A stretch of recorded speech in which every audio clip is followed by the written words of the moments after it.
mengagetkan dunia kedokteran di Timur Tengah. Seorang pengusaha, Masya Allah, punya keluarga yang sangat besar. Dia berpoligami, punya istri yang 4, kemudian anaknya banyak, harta kerbanya banyak. Perusahaan yang dia tanggung itu lebih dari 20 perusahaan di bawah naungan dia. Orang kaya raya, mampu. Subhanallah, satu waktu di umur 63 tahun dia datang periksa ke dokter. Dia rasa nggak enak, sesak nafas. Waktu difoto di ronsen, tiba-tiba dokter yang foto itu kaget. Waktu selesai di ronsen, dia katakan, mana tadi pasien yang di ronsen? Mana pasien tadi? Pasien ini masih duduk di depan. Pastikan pasien ini cari di ruang kematian. Nggak mungkin, secara ronsen sudah tidak bisa. Jantungnya tidak berdetak. Orangnya tidak berdetak jantungnya.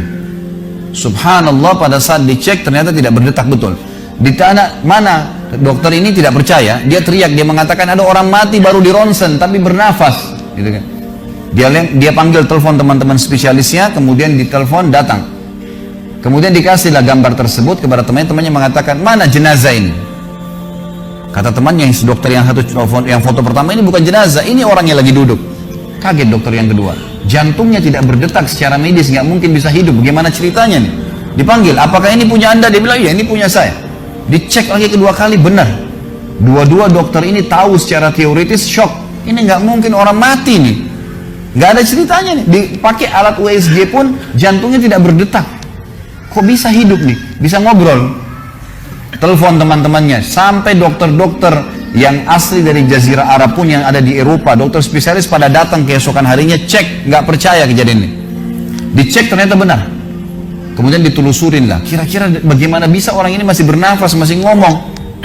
Si pasien ini mengatakan, ada apa sebenarnya? Dia bilang, orang seperti Anda nggak mungkin hidup, sudah mati. Lalu kata dia, apakah orang seperti saya, jantung tidak berdetak, bisa punya keluarga? Mereka bilang mustahil. Dia bilang, saya punya istri dan saya melayani mereka. Apakah orang seperti saya bisa bekerja? Dia bilang mustahil. Saya menaungi 20 perusahaan saya. Semuanya bisa berjalan. Mereka nggak percaya. Sampai datang seorang dokter yang senior dari Jerman, datang khusus karena kasus masalah ini, diundang oleh dokter-dokter spesialis tadi. Dicek, ditemukan ternyata teman-teman sekalian di bagian bawah jantungnya ada urat-urat saraf seperti terbuat, ya, seperti dibuat secara alami yang mengalirkan darah-darah tertentu sehingga ada pompa nafas di situ. Tidak ada di manusia lain, cuma di orang ini saja. Semua dokter mengatakan ini nggak masuk di akal, nggak ada manusia seperti ini di dunia.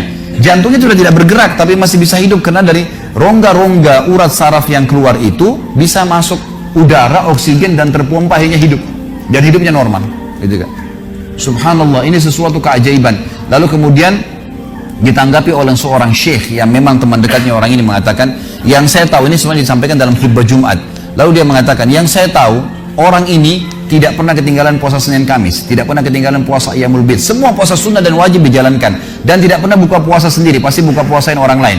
Tidak ada kegiatan sosial, buat gali sumur, bangun masjid, bagi kitab Al-Quran, tidak pernah kecuali dia ada di situ. Walaupun andilnya tidak besar, tapi selalu ada.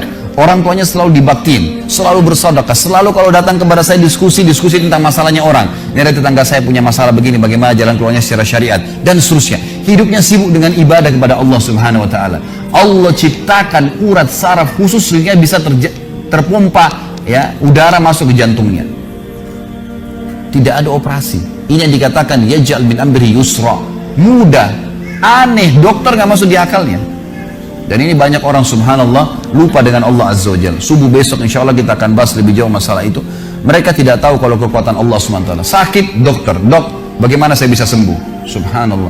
Sebelum pergi akhi, ukhti, bilang, ya Allah, jadikan dokter ini penyebab saya sembuh. Sembuh insya Allah. Tapi kita tidak bergantung pada manusia. Kata Nabi SAW dalam hadis qudsi riwayat Bukhari, kata Allah Azza wa Jalla, hai anak Adam, kalau kau menggantungkan nasibmu pada aku akan memenuhi semua kebutuhanmu. Tapi kalau kau menggantungkan nasibmu pada selain aku, maka aku akan biarkan kau dengan ketergantunganmu. Ya udah, terserah kamu, tidak akan bisa ditolong, gitu kan.